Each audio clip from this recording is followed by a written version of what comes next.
It's hard to believe that it was just 1 year ago that I flew here to Croatia to investigate a company that offers co-ownership of superyachts. That company is called SeaNet Europe, and I met with the founder, Mati Zadnigar, who explained to me how co-ownership can work.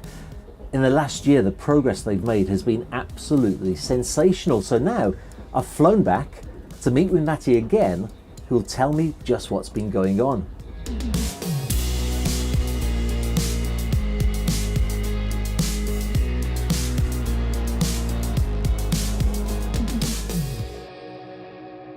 Mati, thanks for having me on board, very much appreciated. It was about a year ago to the day that we filmed on board the Benetti Delfino, which at the time was pretty much the whole SeaNet fleet, although you did have another yacht in construction, which we filmed later in the year, which was the Azimuth 35 Grande. What's been going on since then? Let me say we have been very fortunate that we could close multiple deals. So we had in the same period, we were already in negotiation for a 40% plus share in San Lorenzo 52 meter steel. Oh, wow. Yeah, that we closed the deal end of August. What was, I must say, I think the first deal in co-ownership in that size of yachts in the 50 meter plus range. And in the end of September, we bought the boat where we are now sitting in, the Benetti Mediterraneo 116. At that time, Botti was the name of the boat.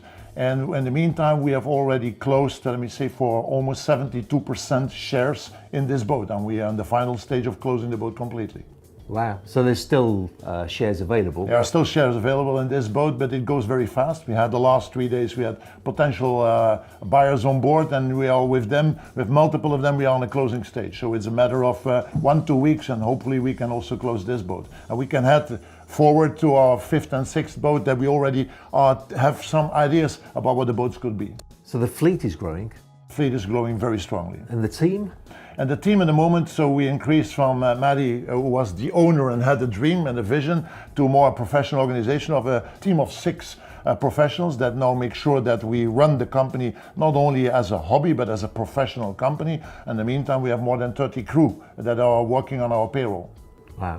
Now, what I was particularly interested in hearing about coming here was now that you've been successfully organising co-ownership of yachts for some time. Since the last time we spoke, what sort of lessons have you learned? How have things evolved and developed?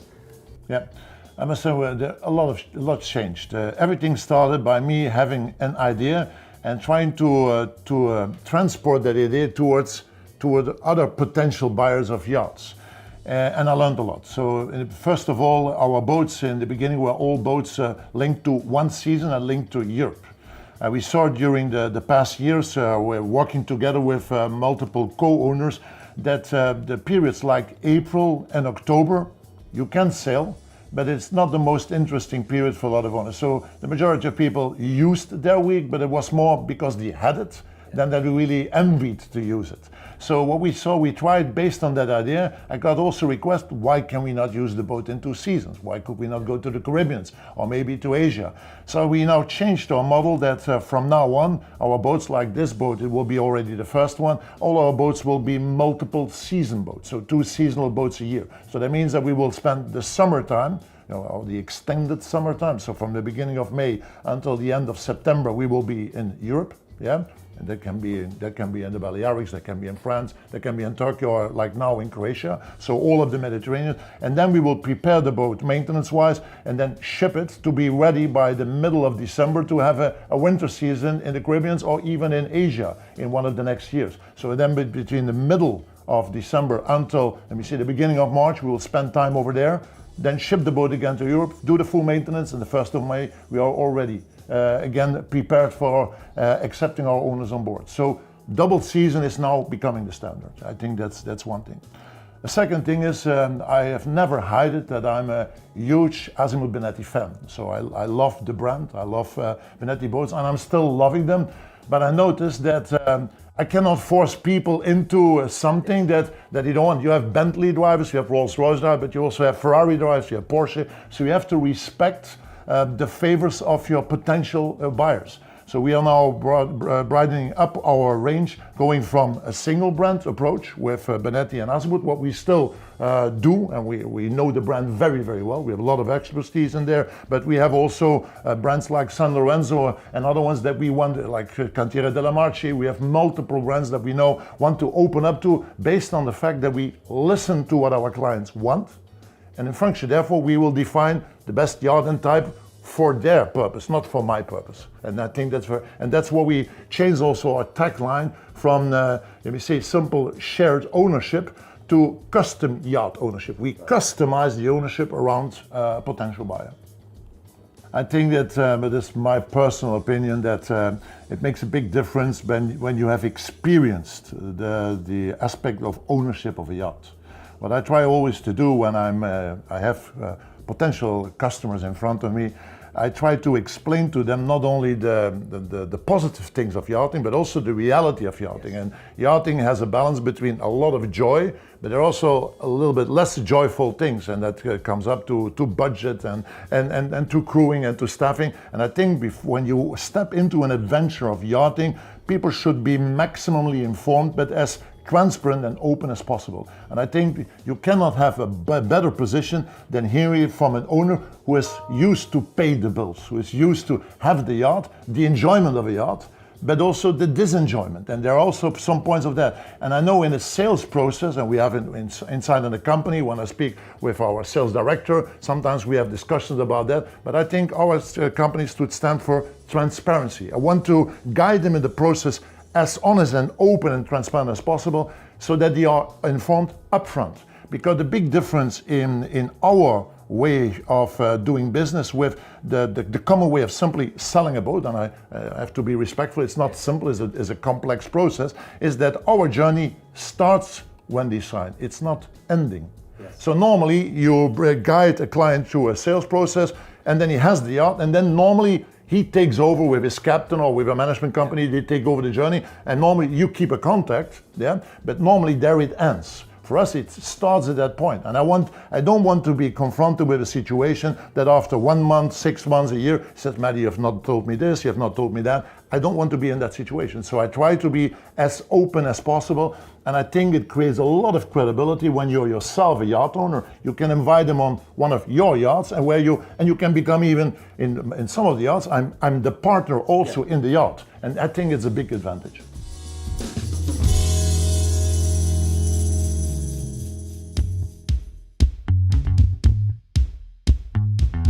The success of SeaNet in the last year is pretty evident.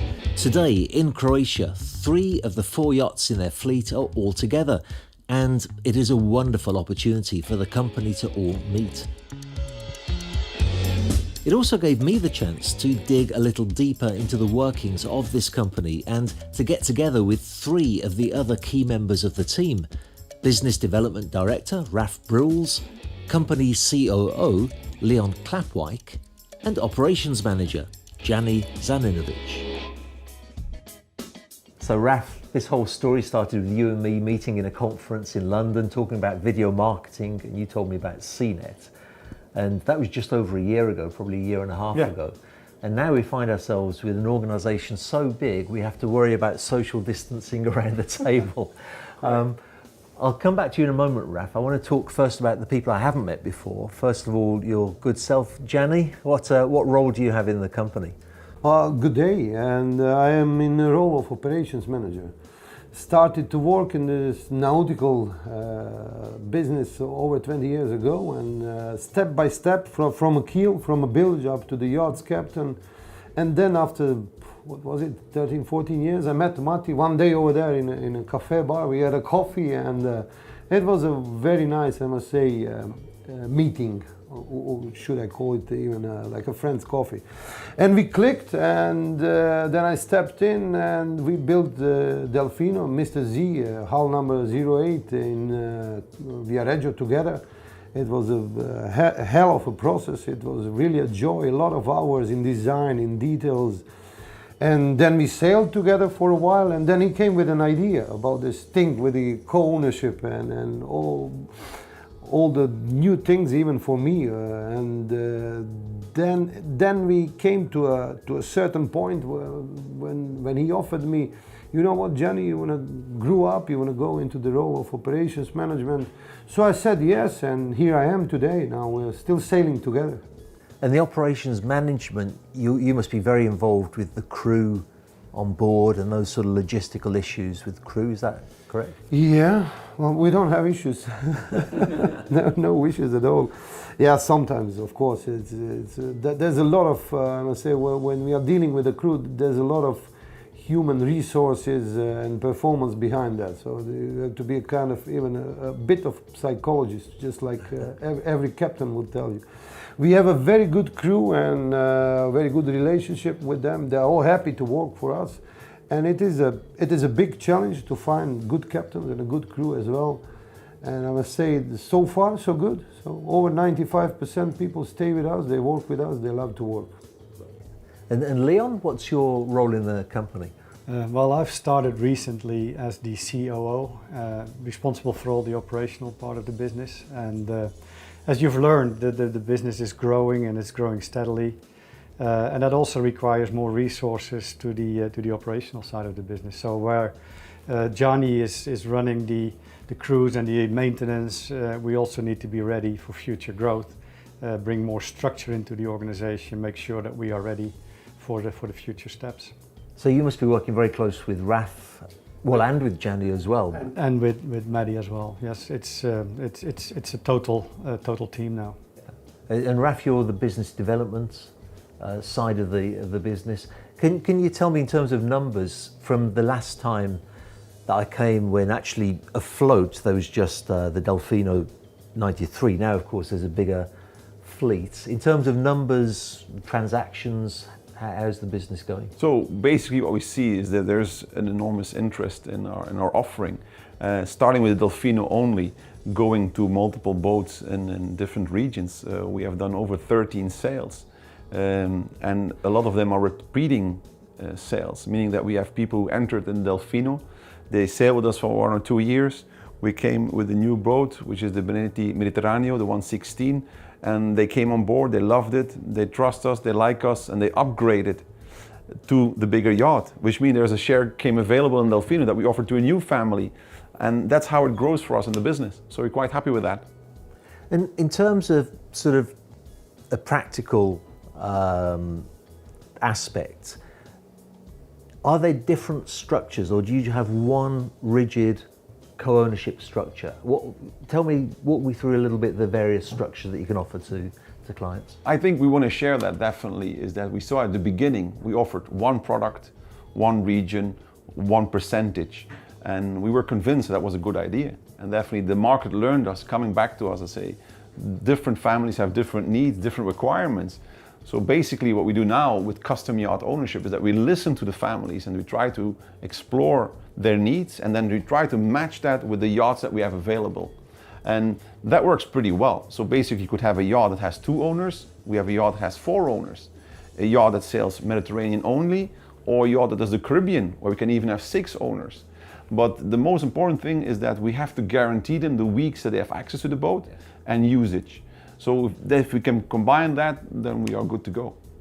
And how does that affect your role as the fleet increases and they become more crew, of course? How do you keep up with the maintenance, servicing, keeping the crew certificates up to date? Well, what we do, of course, we have our internal control and regular checkups of the quality management, of the crew management, of the administrational management. But now lately, what we have done is, with the increase of the yachts in the fleet, we have bought a license in one software company. So oh, yes? This is new to us. And tell me about that. So what we are using is a kind of a software platform, and throughout we have a full overview of boat maintenance, of scheduled maintenances, of crew licenses, of guest arrivals, departures. So pretty much digitalized, a bit new for us, but it's a start. So I hope it will help a lot. So when, for example, when engine services are due, the software Yeah, the software. Well, of course, besides the software, chief engineer brings as well. He still has a book and a pen. So, but we also have every yacht has a dedicated PC, and the PC will give you a small alert, like a week ahead or 2 weeks ahead. Whatever you do in your setup, it's going to serve you for such alerts. And because now you're doing double seasons too. Yeah. And I know that's not as simple as it seems, because apart from actually getting the yacht over to the other side of the Atlantic, you've also got issues with visas, with crew. Who deals with all of that? I do deal with all the things related with the crew, also with visas and with any other licenses. But I'm not alone in that procedure. I'm also supported by a captain of each vessel, so we work together on that. Same as we do with for example, on a crew recruitment. So when we find a captain and when we decide together on a management level who will be the captain of certain yacht, then he's involved in next steps in crew recruitment as well. So same thing is with the maintenance, with all of the administrative work related to the crossing not the crossing, but how to say it? Transfer to Caribbean. Yeah. Do you go as deck cargo? Do you use Dock Express? What? We use an agent, but it's a Dock Express. Yeah. Dock Express. So self-sinking. That's correct. Yeah, that's the plan. I think it's the safest way of transferring the vessel. And then there must be a massive flow of money, basically money in, money out. So many expenses. To care. Is that your baby, Leon? I wouldn't say my baby, yeah, but it is part of the responsibility. So, and I think what you just heard from Gianni is a perfect example of this business going forward and becoming more structured and organized, where in the old days, with all due respect, but the founder and CEO was the spider in the web. He was the face to the customer, he was the ambassador, but at the same time he was responsible and worried about the operational side of the business, and customers would call him and say what's going on. That's no longer doable, and I think what we try to show is that in the meantime we've grown up, and that means that we invested in a back office, and if you talk about budgets, you talk about standardization of reporting to the owners, that's now all standardized. So everyone that becomes an owner gets a full transparency in what we do, and we do that on fixed dates, so everyone knows what to expect and what not to expect. Cash flow management, as you understand, is a very important one in this business.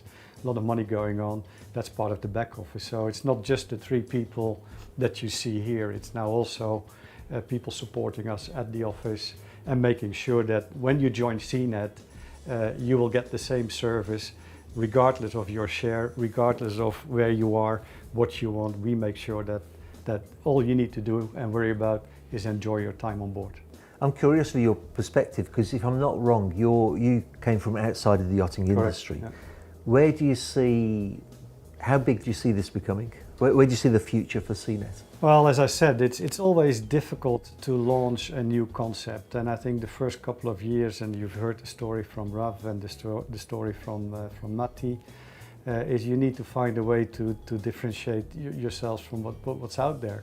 And it's hard to start a new concept and to introduce, but once it's rolling and once you then set up the structure and the organization, it's not that complicated to add more yachts and more boats and more opportunities.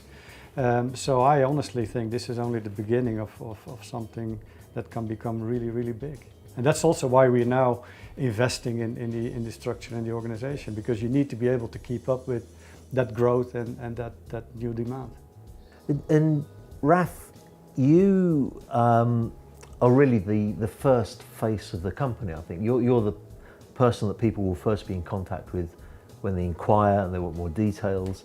And we were discussing earlier that you always need to filter out people who are just dreaming and maybe not so qualified, but you get a lot of qualified inquiries too.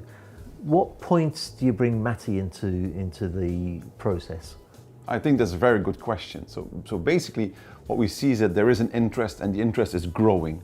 Definitely we're doing this now in our 4th year, And definitely in the first 2 years, it was knocking on each door and going to shows and meet people and explain the concept, because a lot of misconceptions about the program, so we have explained that. Basically, I also see that people are becoming smarter with their money, and people are looking, say, okay, if I have worked very hard and achieved that amount of money or this wealth, what would be the best possible way to use that money? Yeah? The majority of people, and this is how you see it also with the NetJets of this world, of the Airbnbs of this world, why should I own multiple properties or multiple jets or multiple yachts if I can own parts of it in different parts of the world? So basically, my role is to make sure that I explain it to the customer and to the families that we meet. And then definitely they say, okay, I like the concept, I'm really interested, the financial means are available, I have experience into yachting, can we see a yacht? And then we at SeaNet have the luck to have yachts available. We can welcome people on board. I can introduce them to Johnny, I can introduce them to the team, they can speak with the captain. And then at some point they say, okay, I like the concept, I like the yachts, I like the structure. And then I say, okay, you should meet the owner, because I'm passionate, but he's even more passionate than me, believe me. Yeah. And he comes in and he talks with the clients on a different level, where people see me as the commercial guy, and there's nothing wrong about that. I'm there to explain everything how it works. They talk to each other as owners. And on that level, you see there's electricity going on between them. It clicks right away.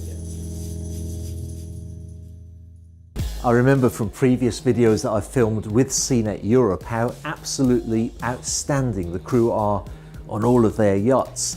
I do think that decent, humble, hard-working folk tend to attract other people of the same ilk, and the hospitality that I've always encountered on their yachts just can't be faked.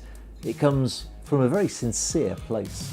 Actually, there'll be another 2 videos in this series in which we take a look in far greater depth at the co-ownership structure of SeaNet Europe, but also in what makes their sole ownership proposal so very unique. Now, if you're watching this video and you have ever owned or chartered a yacht, you'll be well aware of the difference that the crew makes in making your time on board happy. So we'll also take some time to talk to the crew of SeaNet to see the important role that they play in the success of this remarkable company.